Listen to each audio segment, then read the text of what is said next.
এই মুহূর্তে একটি বড় খবরের দিকে নজর রাখতেই হচ্ছে। রাজ্যের প্রাক্তন মুখ্যমন্ত্রী মমতা ব্যানার্জির বিরুদ্ধে শিলিগুড়ি সাইবার ক্রাইম থানায় লিখিত অভিযোগ দায়ের করলেন আইনজীবী তথা বিজেপি কর্মী রিঙ্কু সিং চট্টোপাধ্যায়। আইনজীবীর অভিযোগ, 2রা জুন কলকাতার রানী রাসমণি রোডে তৃণমূল কংগ্রেসের আয়োজিত এক বিক্ষোভ কর্মসূচিতে প্রতিবেশী রাষ্ট্রকে জড়িয়ে বেশ কিছু উস্কানিমূলক মন্তব্য করেছেন। বৃহস্পতিবার এ নিয়ে আইনজীবী রিঙ্কু চট্টোপাধ্যায় সিংয়ের কাছে হাজির হয়েছিলেন ভারত টিভির শিলিগুড়ির প্রতিনিধি শিল্পা পাল। তার আগে আপনাদের আরও একবার জানিয়ে রাখি, রাজ্যের প্রাক্তন মুখ্যমন্ত্রী মমতা ব্যানার্জির বিরুদ্ধে শিলিগুড়ির সাইবার ক্রাইম থানায় লিখিত অভিযোগ দায়ের করলেন আইনজীবী তথা বিজেপি কর্মী রিঙ্কু সিং চট্টোপাধ্যায়। আইনজীবীর অভিযোগ, 2রা জুন কলকাতার রানী রাসমণি রোডে তৃণমূল কংগ্রেসের আয়োজিত এক বিক্ষোভ কর্মসূচিতে প্রতিবেশী রাষ্ট্রকে জড়িয়ে বেশ কিছু উস্কানিমূলক মন্তব্য করেছেন। বৃহস্পতিবার এই নিয়ে আইনজীবী রিঙ্কু চট্টোপাধ্যায় সিংয়ের কাছে হাজির হয়েছিলেন ভারত টিভির শিলিগুড়ির প্রতিনিধি শিল্পা পাল। তাকে কি জানালেন দেখাবো আপনাদের। আমরা পৌঁছে গিয়েছি অ্যাডভোকেট রিঙ্কু চ্যাটার্জি সিং। একেবারে সরাসরি ওনার মুখ থেকে সমস্ত বিষয়ে জানার চেষ্টা করব। তবে আপনাদেরকে জানিয়ে রাখি যে গতকাল আবারও প্রাক্তন মুখ্যমন্ত্রী মমতা বন্দ্যোপাধ্যায়ের বিরুদ্ধে এফআইআর করা হয়েছে। কি নিয়ে সেই এফআইআর সমস্তটাই তার কাছ থেকে জানার চেষ্টা করব। দিদি, কি মূল বিষয়বস্তুটা, মানে কেন হঠাৎ করে প্রাক্তন মুখ্যমন্ত্রীর বিষয়ে এফআইআর করা? অ্যাকচুয়ালি 2 তারিখে 2 জুনে আমি একটা পাবলিক ডোমেনে ওয়াই চ্যানেলে দেখলাম মুখ্যমন্ত্রী x former chief minister, not মুখ্যমন্ত্রী, বহিষ্কৃত মুখ্যমন্ত্রী বলছেন প্রথমে ভারতের সবচেয়ে ট্রাস্টেড সংস্থাকে নির্বাচন কমিশনকে বেঞ্জির আক্রমণ করতে করতে উনি চলে গেলেন কেন্দ্রীয় সংস্থাকে আক্রমণ করতে, কেন্দ্রীয় বাহিনীকে। তারপরে উনি হঠাৎ করে বলে বসলেন যে স্বরাষ্ট্রমন্ত্রকে আক্রমণ করতে করতে উনি বলে বসলেন প্রতিবেশী দেশ প্রতিবেশী রাষ্ট্র বাংলাদেশ, তাদের ওখানে জামাতি গোষ্ঠীর একটা নিষিদ্ধ জামাতি গোষ্ঠীর একজন একজন কট্টরপন্থী নেতা ছিলেন হাদি, তার 12 ডিসেম্বর গত বছর হত্যাকাণ্ড হয়। কিন্তু বাংলাদেশ সরকারও সেই হত্যাকাণ্ডের দায় কিন্তু ভারতবর্ষকেও দেয়নি, আর না হাদির বাবা মা দিয়েছে।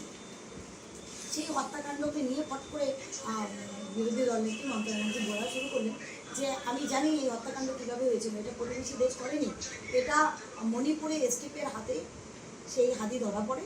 তারপর স্বরাষ্ট্র মন্ত্রকের থেকে আমার কাছে ফোন আসে, স্বরাষ্ট্রমন্ত্রী বলে যে তাকে বাঙালি নিয়ে আসা হবে।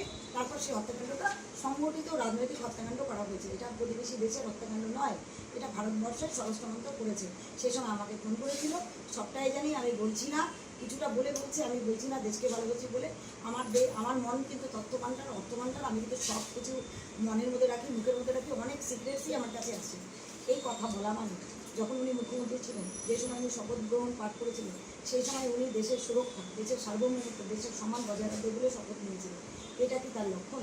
দ্বিতীয় কথা, উনি তখন চিফ মিনিস্টার যেরকমই আপনার ডিসকোর্স করেছে চিফ মিনিস্টার উনি যেটাই ডিসকোর্স করেছেন সেই সময় উইথ স্বরাষ্ট্র মন্ত্রকের সাথে যেটাই ডিসকাস করেছিলেন, ওনার যা পার্ট ছিল কনফিডেন্সিয়াল ম্যাটার, উনি কি সেটা যখন বিরোধী দলনীতি হিসেবে সেটাকে কি উনি পাবলিক ডোমেনে সেটাকে কি উনি প্রকাশ্য আনতে পারেন? আমি বলছি না হত্যাকাণ্ড কে করেছে, কারা করেছে। আমার কথা, প্রতিবেশী দেশ যখন এটা ব্লেম করেনি, আমাদের ভারত সরকার যখন এটা অ্যাকসেপ্ট করেনি, বা হাদির বর্মা এটা ব্লেম করেনি, উনি কি উপজাতি?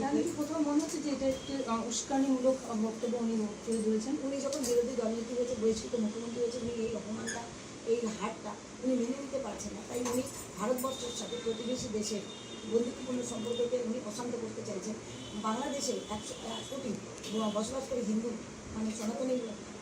সনাতনী ভাই বোনদের জীবনকে অসুরক্ষিত করতে উনি এই মন্তব্য করেছেন। শুধু তাই না, উনি ভারত সরকারকে, উনি বিশ্বের দরবারে ভারতের ইন্টারভিউটি সবার জন্য কি ভারতের সার্বভৌমত্ব আর সিকিউরিটিকে বিশ্বের দরবারে হেড ডাউন করে দিয়েছেন, সুরক্ষায় চিহ্ন নিয়েছেন। আর উনি পাবলিক ডোমেনকে ব্যবহার করে উনি কী করেছেন, কনফিডেন্সিয়াল ওথ উইচ ট্রাস্টকে উনি লঙ্ঘন করেছেন। তাই উনি রাষ্ট্রদ্রোহের মামলা ওনার উপরে অভিযোগ হওয়া উচিত।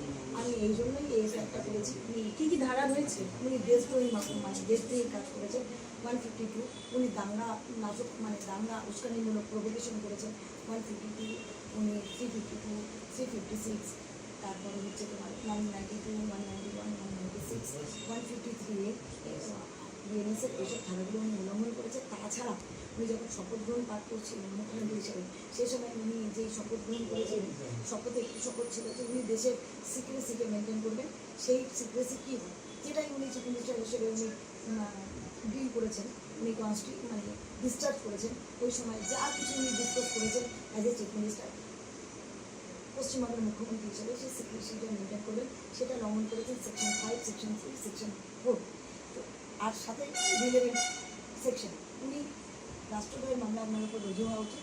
ইমিডিয়েটলি এই সমস্ত ধারায় ওনাকে ইমিডিয়েটলি দিদি জানতে চাই যে এর আগেও প্রধাননগর থানায় আপনি এফআইআর করতে গিয়েছিলেন, আপনার এফআইআর নেওয়া পর্যন্ত হচ্ছিল না তখন, এখন কি মনে হচ্ছে আপনার এই এফআইআরটা কতটা কার্যকর হতে পারে? এর আগে তো এফআইআর শুধু নেওয়া হয়নি, আমাকে বিডি সরকার প্রধাননগর থানার আইসি উনি এক প্রকার মানসিকভাবে অপমান করে আমাকে থানা থেকে বের করেছে বহুবার। সমস্ত ভিডিওগুলো আপনি আমার কাছে পেয়ে যাবেন।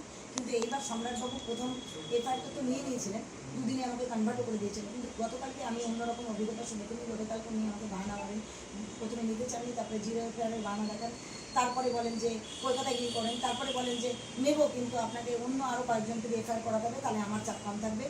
অনেক ধরনের আমাকে বাহানা করেন। আমি লাস্টে বলি এটা কিন্তু শাসকের আইন না, আইনের শাসন। আমাদের মাননীয় মুখ্যমন্ত্রী শুভেন্দু অধিকারী বাবু, পুলিশ মন্ত্রী, উনি বলে দিয়েছেন যে এখানে আইনের শাসন ব্যবস্থা হবে। এখনই কি তাহলে প্রশাসন বুঝতে পারেনি যে সরকার বদলে গেছে?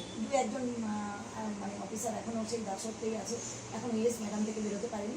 তখন আমি বলেছি আপনি যে নেবেন না, আপনি যে জিরো এফআর বলছেন আপনি আমাকে বলে দেন, লাইভ চ্যানেলে আসছে, আপনি আমাকে ফেসবুক লাইভে আসছে বলে দেন। তারপরে বাধ্য হয়ে উনি নিলেন, তাও বিএনএসের বুক খুলে ওনাকে পড়াতে বলে সেকশনগুলো আমি কোনো ভুল লিখিনি। পড়ার পরে বললো এত তাড়াতাড়ি আমাকে চাপ দেবেন না, দেখি কদিনে করা যায়। তখন আমি বলেছি আপনি যখন ডিডিটা নিয়ে নিয়েছেন, চাপ দেওয়া না দেওয়া যত সাংবিধানিক ওয়ে আছে, আমার কাছে যত সাংবিধানিক উপায় আছে, আমি একজন আইনজীবী, আমি তাতে করবো। আপনাকে দুটো এফআইআরেই আপনি কী ব্যবস্থা নিচ্ছেন, আপনাকে আমি দরকার বলে আদালতে টানবো। ধন্যবাদ দিদি। শিলিগুড়ি থেকে শিল্পা পাড়ের রিপোর্ট, ভারত টিভি। खिलाफ दूसरी एफआईआर साइबर क्राइम सिलीगुड़ी थाने में दर्ज करवाई है और इसको लेकर खुद अधिवक्ता इस वक्त चर्चाओं चुनाव प्रचार के सभाओं के दौरान विशेष समुदाय पर टिप्पणी करने को लेकर रिंकू सिंह चटर्जी ने सिलीगुड़ी साइबर क्राइम थाने में शिकायत की। प्रतिबंधित समुदाय के सदस्य की जो हत्या कर दी गई है उस मामले को लेकर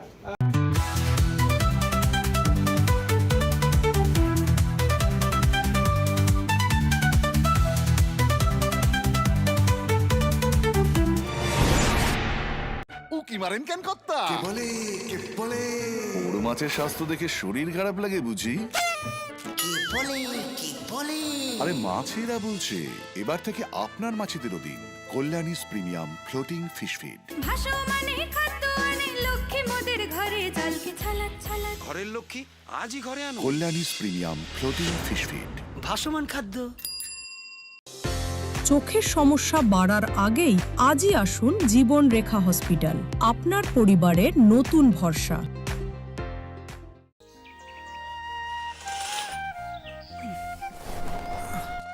হ্যাঁ রে, তুই নিজেকে কি সুন্দর ফিট রাখিস, তোর বরকে রাখতে পারিস না? তোর দাদা জেনেছে nature pure rice bran oil দিয়ে রান্না করলে শরীর এমনি সুস্থ থাকে। হ্যাঁ সে তো ঠিকই, শরীর চর্চার পাশাপাশি ভালো তেল দিয়ে রান্না করাটাও জরুরি, আর সেই জন্যই আমার একমাত্র choice nature pure rice bran oil.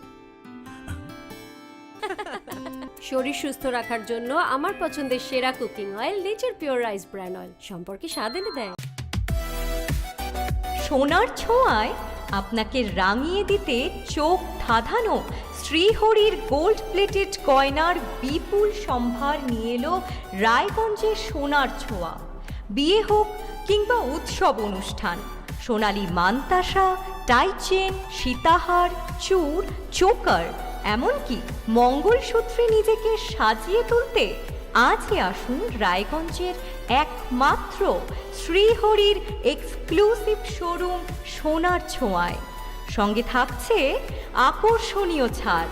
আমাদের ঠিকানা কলেজপাড়া বাজার, বিশ্ববিদ্যালয় মোড়, রায়গঞ্জ, উত্তর দিনাজপুর।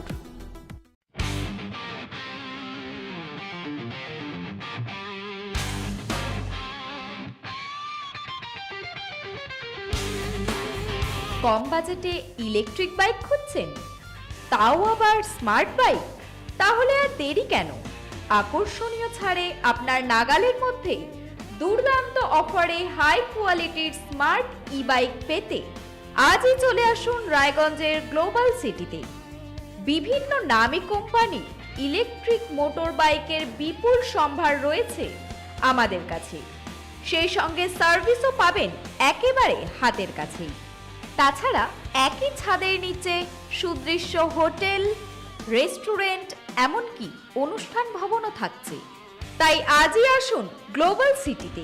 আমাদের ঠিকানা 12 নম্বর জাতীয় সড়কের ফ্লাইওভারের পাশে, রূপাহার, রায়গঞ্জ, উত্তর দিনাজপুর।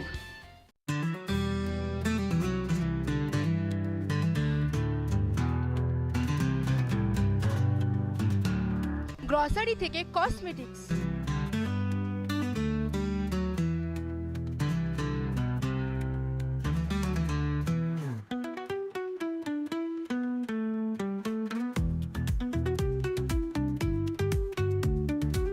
আপনার যে কোনো প্রয়োজনীয় জিনিস পেয়ে যাবেন একই ছাদের তলায়।